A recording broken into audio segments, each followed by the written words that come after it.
Bienvenidos, esto es Observatorio Cultural. Hoy vamos a hablar de depresión y cultura.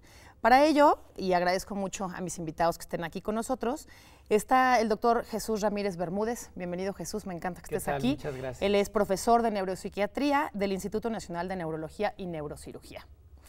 Y nos acompaña también Ingrid, muchísimas gracias de estar aquí con nosotros, doctora Ingrid Vargas Huicochea, ¿lo dije bien? Muy bien. Son muy difíciles los apellidos vascos.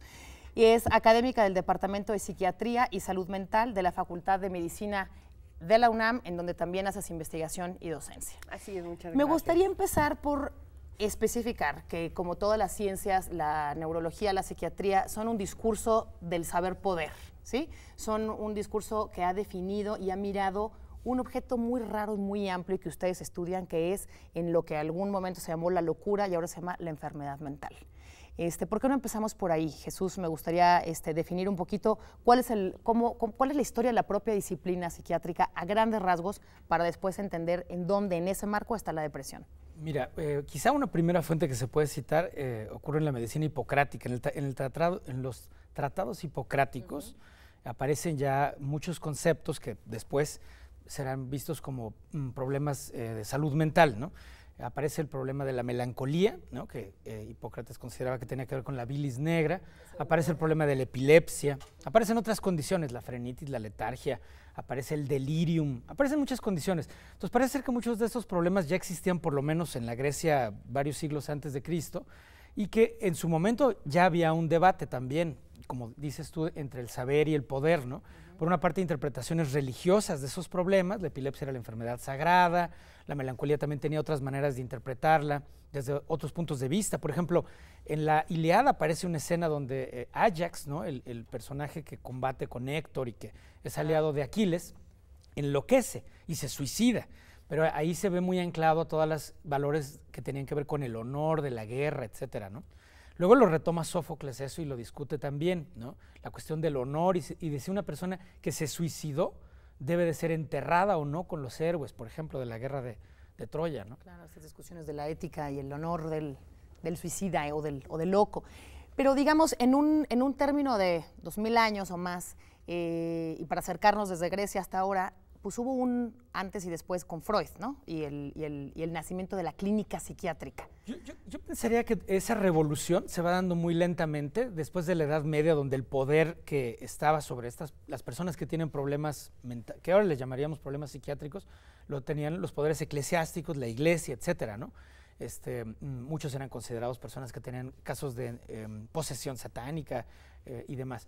Y durante la revolución científica que empieza con el Renacimiento y que se cristaliza mucho en el siglo XIX, hay un giro y se empieza a hacer una interpretación médica de estos problemas, sobre todo porque se empiezan a hacer muchas autopsias y se empieza a estudiar las condiciones clínicas en relación con el cuerpo enfermo, los órganos enfermos. Entonces surge la neurología propiamente y a partir de ese momento se resignifican o se vuelven a entender, se vuelven a estudiar todas estas condiciones que habían sido vistas desde Grecia y la Edad Media, ¿no? La melancolía, la manía, la locura, etcétera, vuelven a ser vistas con esta mirada.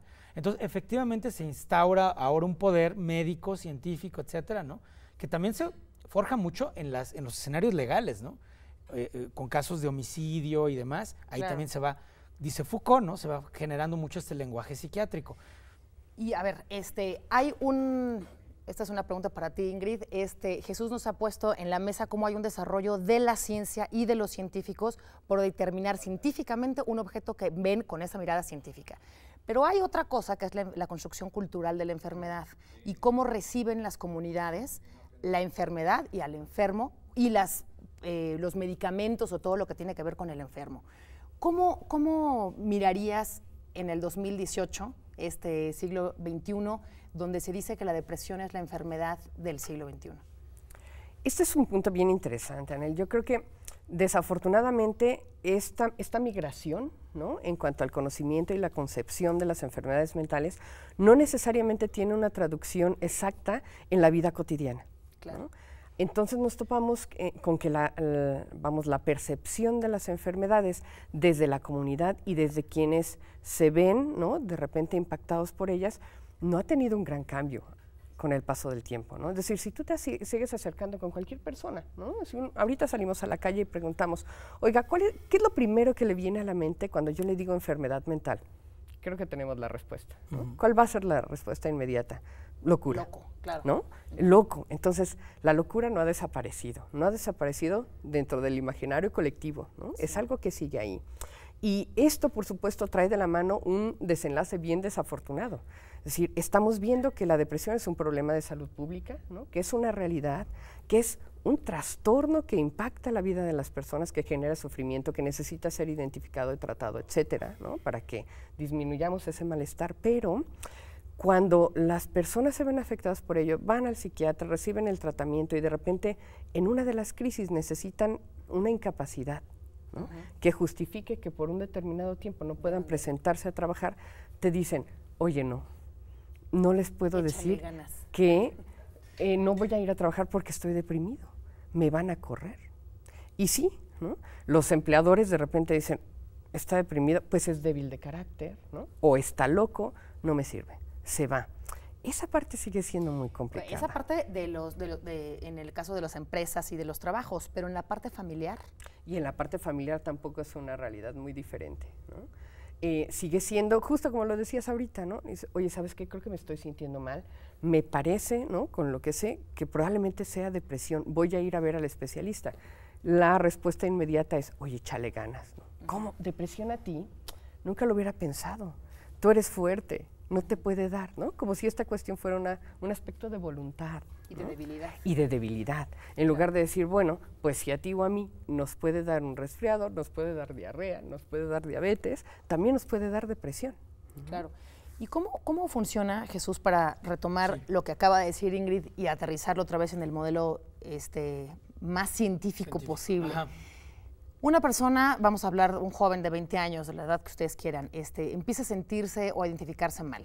Hay todo un aparato científico y un circuito médico de una primera consulta hasta un medicamento, ¿no? O a un internamiento. Sí. ¿Cuáles son esos pasos dentro de la clínica, digamos? Bueno, depende en dónde se atiende la persona, ¿no?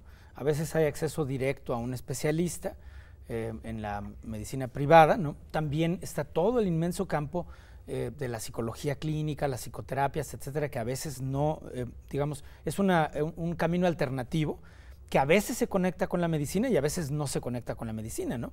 Hay muchas personas que llevan a lo mejor 15, 20 años siendo tratados en un tratamiento psicoanalítico, por ejemplo, y jamás han asistido a un médico. ¿Van a resolver su depresión? Yo creo que depende cuál sea la naturaleza de su problema, ¿no? Hay algunos problemas que tienen más que ver a lo mejor con cierto malestar emocional, que tiene que ver con problemas de la biografía y demás, la personalidad, y esos a lo mejor son muy aptos para manejarse solo con una psicoterapia, ¿no? Claro.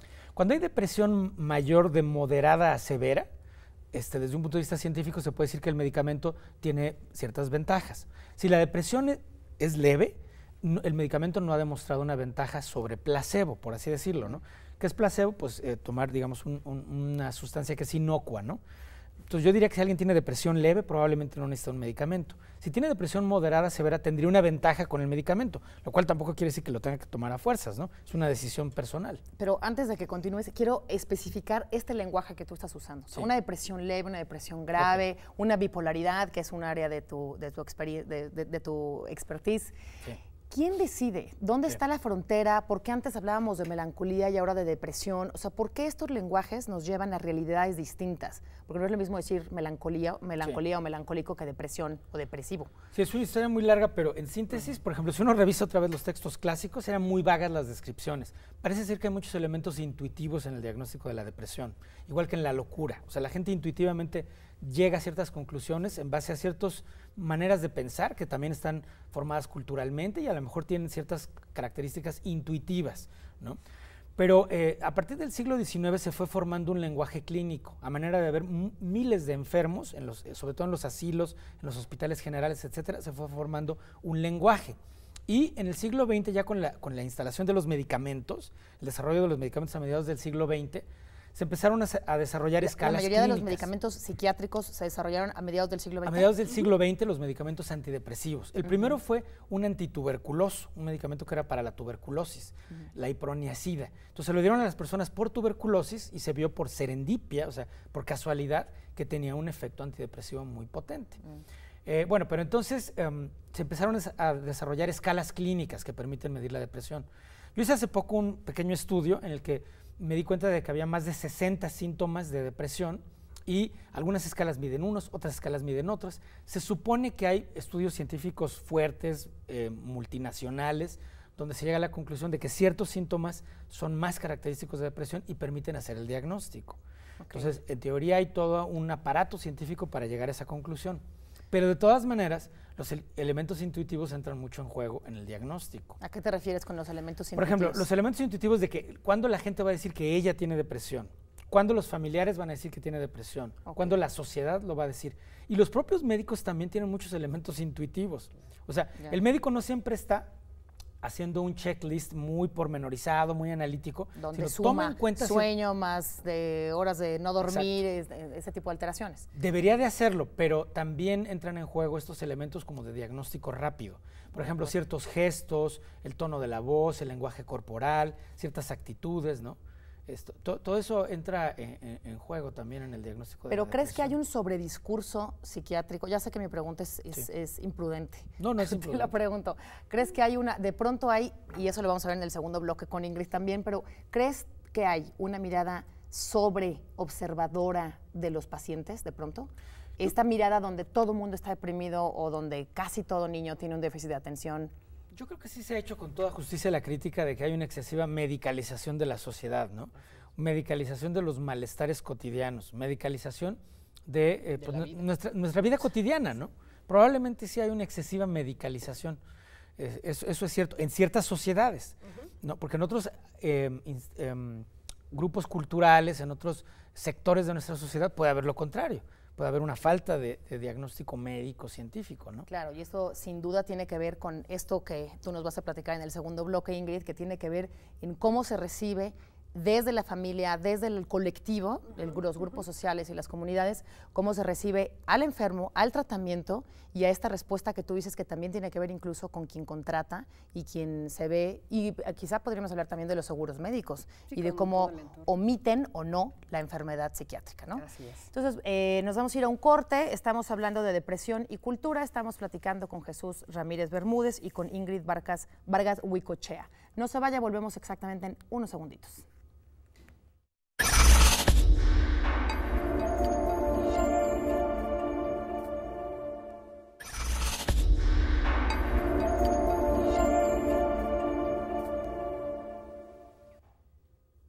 Estamos de regreso hablando de depresión y cultura en Observatorio Cultural aquí en TV UNAM. Ingrid, estábamos hablando con Jesús del doctor Jesús Bermúdez, de cómo hay este discurso que define médicamente y científicamente a la depresión y al enfermo de la misma. ¿Cómo mirarías tú esta perspectiva de la comunidad y la cultura que recibe al enfermo y evalúa el diagnóstico del médico y dice el médico está mal, no está deprimido, nada más está echando la flojera o hay que tratarlo como un verdadero enfermo porque tiene depresión y eso no le hablen, no lo toquen, ¿no? O sea, ¿cómo es la respuesta? ¿Minimizarla, maximizarla? Yo creo que ese punto, además de interesante, es un punto delicado, ¿no? Porque ¿hasta dónde podemos hacer que el diagnóstico no sea algo que estigmatice de más, ¿no? Un poquito por lo que mencionábamos ya hace un momento, ¿no? Que desafortunadamente todavía la concepción de lo que es el trastorno mental y lo que implica es muy difuso, ¿no? Y no hay un diálogo compartido entre lo que la ciencia está planteando y lo que la comunidad todavía identifica y asimila, ¿no? Pero ¿hasta dónde entonces de repente el brindar un diagnóstico, por una parte tranquiliza porque la gente dice, bueno, ya vi que no me estoy volviendo loco, tengo esto, pero el ponerse esa camiseta también, ¿qué implica frente a los ojos de la sociedad? ¿No? De repente puede ser, ¿no? Que hablando, por ejemplo, de los empleadores, ¿no? O de la familia, que dicen, bueno, sí, mi familiar no está loco, tiene trastorno bipolar. Es un diagnóstico que nos tranquiliza, por lo menos nos orienta hacia dónde va. Pero, consciente o inconscientemente de repente empiezan a quitarle responsabilidades. Y nosotros los médicos diríamos, no, a ver, no le quites, es capaz de hacerlo, ¿no? Permítele que te demuestre las capacidades que tiene y que puede seguir funcionando. Pero le empiezan a quitar responsabilidades hasta finalmente aislarlo y quitarle todo diciendo, no, es que él no puede, o ella no puede hacerlo, porque está mal, ¿no? Ese puede ser, por ejemplo… O para usar tu propia frase que usaste en el primer bloque, está medio loco. Está medio loco. Ese es un punto delicado donde los médicos tenemos, y el personal de salud en general, ¿no? Tenemos que ver cómo hacer para que se entienda que si bien es un trastorno y qué tipo de tratamiento se necesita, también se comprenda de manera clara, ¿no? Cuáles son las implicaciones del trastorno, ¿no? Qué sí puede o qué no puede, y que esto no es un limitante, ¿no? Que de repente haga que se les excluya de la sociedad, ¿no? Entonces es un punto delicado. A ver, ahí tendría dos preguntas. La primera es, ¿qué tanto la psiquiatría o la neurología prevé que el enfermo es parte de una red o de un sistema familiar? ¿Y de qué manera realmente educa o acompaña al resto de la familia cuando hay un miembro con una detección o un diagnóstico psiquiátrico? Esa es una. Es decir, ¿alguien habla con los papás? ¿Alguien les explica a los hermanos menores o mayores que el hermano está mal y que hay que apoyarlo de X manera, de que no se le excluyan sus responsabilidades y demás? ¿O no hay? Esa es una. Y la segunda, ¿de qué manera la psiquiatría de pronto pierde de vista que la condición humana tiene una emocionalidad particular de los humanos y que no siempre somos unos enfermos? ¿Cuándo está el médico también en la debilidad de la enfermedad? Claro. Y yo creo que ahí, ¿no? Digo, empezando por la última para los dos, de las preguntas, ¿no? Sí, vamos, como seres humanos tenemos derecho a sentir, ¿no? Y claro que tenemos derecho a estar tristes, ¿no? A estar de repente un poco eufóricos, ¿no? A sentir un grado de ansiedad. Y desde nuestra visión, desde la visión más médica y psicológica, por supuesto, decimos que el límite es un límite que se ve rebasado cuando aparece el sufrimiento. El sufrimiento o la discapacidad puede de repente orientarnos a decir, esa emoción ya no es, ¿no?, tan esperable, esa emoción puede estar rayando en la parte del trastorno, ¿no? Y es cuando estás en la enfermedad mental. Es cuando ya podríamos hacer o tendríamos que hacer una evaluación para poder ver, ¿no? Porque no es una sola cosa, ¿no? No es una sola emoción o un solo síntoma, sino es un conjunto de cosas que nos pueden orientar a decir, probablemente esta gente esté padeciendo, ¿no? Sí. ¿Qué opinas al respecto? No, yo creo que hay dos errores que uno puede cometer, ¿no?, en relación con la pregunta que tú dices. Uno es caer en el exceso de pensar que toda condición que se aparte un poco de la norma, ¿no?, es enfermedad, ¿no? Entonces sería la medicalización excesiva, pensar que todo es enfermedad mental, y por otro lado pensar que no hay enfermedad mental, que no existe ninguna condición neuropsiquiátrica, etcétera, que todo es nada más cultura, ¿sí? Que todo son simplemente condiciones culturales. Y voluntad individual. Y voluntad individual. Esta cosa de échale ganas. Para mí esos serían dos errores muy graves, por lo siguiente, ¿no? Por ejemplo, hablando de depresión, se sabe muy bien que algunos factores de riesgo para la depresión tienen que ver con condiciones de maltrato en la infancia, abandono en la infancia. Entonces, esas cuestiones se van a arreglar con herramientas culturales, con herramientas sociales, con acciones sociales organizadas, ¿no? Para luchar, por ejemplo, contra la violencia contra los niños, la violencia contra las mujeres, la violencia en la comunidad. Realmente no se va a arreglar eso con medicamentos. O sea, a lo mejor la víctima de eso podrá a veces usar un medicamento, pero si no nos ponemos de acuerdo en que hay factores culturales y sociales que inciden en eso, no los vamos a arreglar. Tenemos que organizarnos para luchar contra eso. Sí. Ahí la mirada social y cultural es indispensable. Sin duda. Pero a veces también sucede que la persona tiene un estado de depresión con algunos síntomas, por ejemplo, de problemas cognitivos y demás. A lo mejor tiene un tumor cerebral en el lóbulo frontal, puede tener un infarto en el lóbulo frontal, puede tener muchas condiciones médicas que requieren una mirada estrictamente científica y médica y donde los factores culturales no tienen mucha importancia. Entonces, cuando nos vamos a los extremos, podríamos perder de vista alguna de esas situaciones y a mí ambas se me hacen igualmente importantes como médico. Se empieza a apretar el tiempo, pero no quiero dejar de hacer una pregunta que me parece muy pertinente, en particular en la depresión de los jóvenes. La aparición de la adolescencia y los cambios hormonales en la adolescencia pues son una bomba, ¿no?, especialmente para los papás, pero también para el resto de su comunidad. Y es difícil detectar a un joven adolescente con una depresión. Si sumamos eso, y pregunto de verdad, sí, con la plena ignorancia del tema, con el uso excesivo del alcohol o de ciertas drogas, vemos una suma de efectos que que casi pueden predeterminar una depresión? O sea, ¿la droga y la depresión tienen que ver realmente el uso de ciertas drogas? Tú que ves el caso de bipolaridad, ya sé que no es depresión, pero ¿ves alguna relación en el uso o abuso de alcohol o de algunas drogas con el brote de depresiones? Yo creo que primero que nada es importante decir, ¿no?, que el estar deprimido como patología, ¿no?, o como trastorno, no es normal en ningún momento de la vida, ¿no? Okay. Porque de repente podríamos, como subestimar la importancia de la depresión, ¿no?, como un problema de salud, diciendo, bueno, pero es que como es adolescente, pues es normal, ¿no? Que esté tan mal, no. O sea, sí es normal tener estos cambios anímicos, ¿no?, por todo lo que implica el proceso, no solamente biológico, sino social, que es la adolescencia. Entonces no es normal en ningún momento, ¿no? El consumo de sustancias, por supuesto que va a agravar, ¿no?, una condición que a lo mejor ya estaba ahí, que se estaba complicando y que es complicado, ¿no?, el cómo se utiliza, pero el joven puede estar utilizando las sustancias para tratar de mitigar esos malestares que está teniendo, ¿no?, como una especie de automedicación, que obviamente no es la mejor porque lo va a complicar, ¿no? O bien, el uso de algunas sustancias van a ser los detonantes, ¿no?, digamos, el pretexto perfecto para que ese cerebro finalmente desarrolle una enfermedad que estaba por aparecer, ¿no? Entonces, este tema sí es como complicado, e insisto, no es normal presentar ni un trastorno como la depresión, ni un consumo patológico de sustancias en ningún momento de la vida, y ahí es donde a los papás y a los maestros nos toca, ¿no?, como estar muy al pendiente, e insisto, no subestimar y no desestimar la presentación de estas manifestaciones y decir, es solo por la edad. No, no es solo por la edad, ¿no? A lo mejor tiene que haber algo más y estar más abiertos y al pendiente, ¿no? Jesús, tengo una pregunta para ti específicamente. La depresión y la enfermedad mental son un asunto de los científicos y los institutos neurológicos y demás, de la cultura y los colectivos y las comunidades, pero también de los artistas. En este programa que es de cultura, me gustaría que nos hicieras referencia a algunos estudios que tú tienes, y ahorita nos platicas tú también algunos, Ingrid, sobre literatura y sobre cine y demás. O sea, esta perspectiva del personaje enfermo mental o deprimido en la cultura, que es fascinante, sí, ¿no?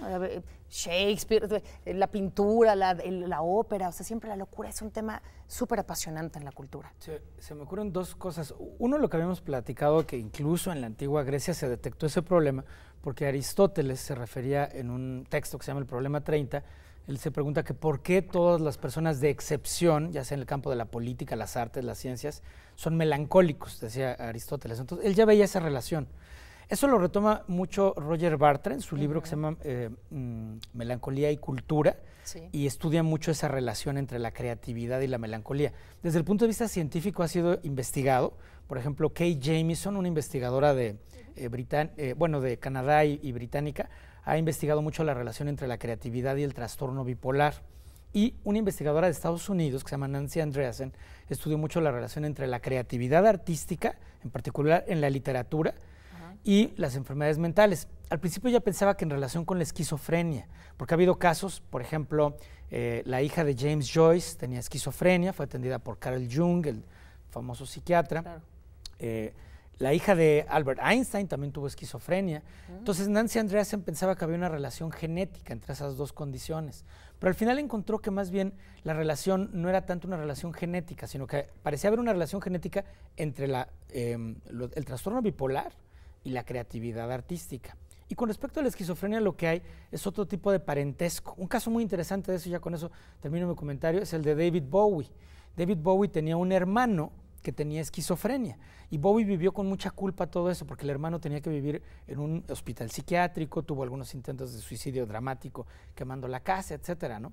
Entonces Bowie le dedica muchas canciones a esto, y se pensaba que había una relación entre esas dos cosas, pero al final lo que se pudo aprender con Bowie es que más bien la experiencia de la enfermedad tan cerca de él le dio como un sentido de fraternidad muy fuerte y una empatía hacia condiciones a veces marginales, ¿no?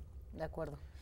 Pues creo que estamos llegando a la conclusión de un programa buenísimo que nos ha recordado que la enfermedad existe, que verla o no verla, como nos hiciste ver, es igualmente dramático y peligroso, y que hay una serie de condiciones culturales, familiares, sociales que acompañan a la enfermedad y que deben ser consideradas. ¿Con qué querrías cerrar, Ingrid? Tenemos un minutito y medio. Bueno, rápidamente, en esta cuestión de la creatividad y la enfermedad mental, como destacar el punto de que si bien también hay toda esta asociación, de repente no quedarnos con la idea de que tienen que estar mal para entonces producir y ser creativos. No, claro Son que no. mucho más creativos y productivos en la medida en que están bien, ¿no? Claro. Tienen esta estabilidad. Y bueno, pues nada más invitarlos a que asistan o nos sigan en las redes con un foro para población general que pretende desmitificar muchas cosas alrededor de la enfermedad mental. Lo estamos haciendo casi los viernes últimos de cada mes en el Departamento de Psiquiatría y Salud Mental de la UNAM. No hay ponencia, es un experto que se pone únicamente a dar respuesta a todas las inquietudes que hay. Este mes lo tenemos el 24 de agosto y va a ser sobre el tema de déficit de atención e hiperactividad. Es a las 11 de la mañana y bueno, pues los esperamos. Cualquier persona interesada, lo transmiten por red también. Se transmite simultáneamente por YouTube, ¿no? Y está abierto a todo el público, es gratuito, por supuesto. Felicidades, porque eso urge, ¿no? Ese tipo de atenciones que no sabemos a quién acudir las familias. Gracias. ¿Con qué quieres terminar, Jesús? Igual, o sea, pensar que estos problemas existen independientemente de que les llamemos enfermedades o problemas culturales y que hay que evitar los dos errores, ¿no? El error de pensar que todo es enfermedad, medicalizar excesivamente, tratar de darle medicamentos y nada más medicamentos a cualquier persona que sufre, claro, sino atender a veces las causas que pueden ser violencia, abandono y muchas cosas de esa naturaleza. Pues, como no lo haces tú, yo lo voy a hacer. Recomiéndanos tus artículos en la revista de la Gracias. universidad. No, bueno, escribí un libro que se llama Un diccionario sin palabras, donde es una persona que sí tiene una enfermedad cerebral, sufrió un traumatismo terrible, le hizo perder el lenguaje, pero ahí en ese texto se puede ver toda la cantidad de cosas que suceden alrededor, ¿no? Por ejemplo, esa persona con su lesión cerebral se dedicó a hacer un empleo informal en los semáforos, vendiendo cosas, ¿no? Claro. Y entonces, la enfermedad no ocurre sola, ¿no? Ocurre en un contexto de pobreza, de violencia, y las personas tienen que luchar con eso, y a veces nos dan lecciones formidables de resiliencia. Ahí está, pues perfecto. Muchísimas gracias a los dos. Este fue un riquísimo programa sobre depresión y cultura, y a usted lo veo el siguiente programa aquí en TV UNAM, Observatorio Cultural. Gracias.